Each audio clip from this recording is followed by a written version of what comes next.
get this car real quick. This is the one I mainly wanted to see here. Factory Plum Crazy 70 Olds 442. The Olds dealer ordered this car brand new and had it paid an extra $50 to GM to have it painted this color. Crazy. Fully restored now. What do you think this car is worth, man? It's the only one. You know, think about it. This is a 70 Olds 442. This color is 70 only. So you had to be in the know that this color was coming out.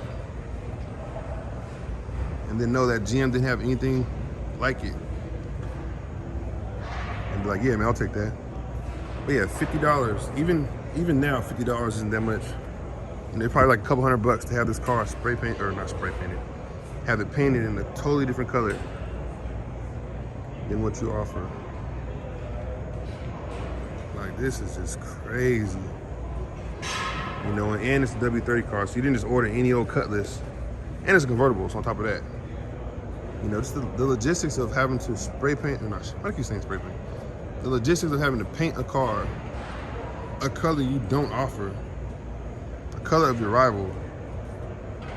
Like, I want to know, how did you get the paint back in the day? The dealer, if it got paint this color on the assembly line, or if it got sent out like a body in white, like the new Copo race cars come, you paint them whatever color you want, or did they get the paint from Chrysler, paint it on the assembly line?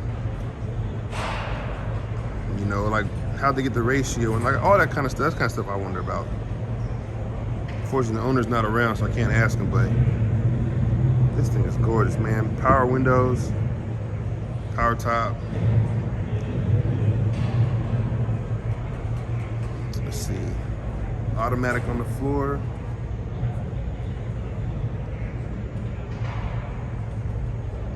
Rally gauges, rally wheel.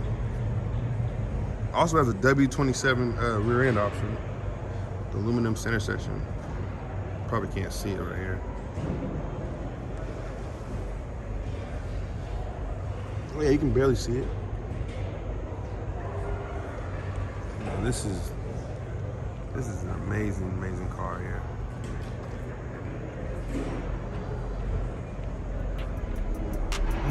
All right, they're kicking us out.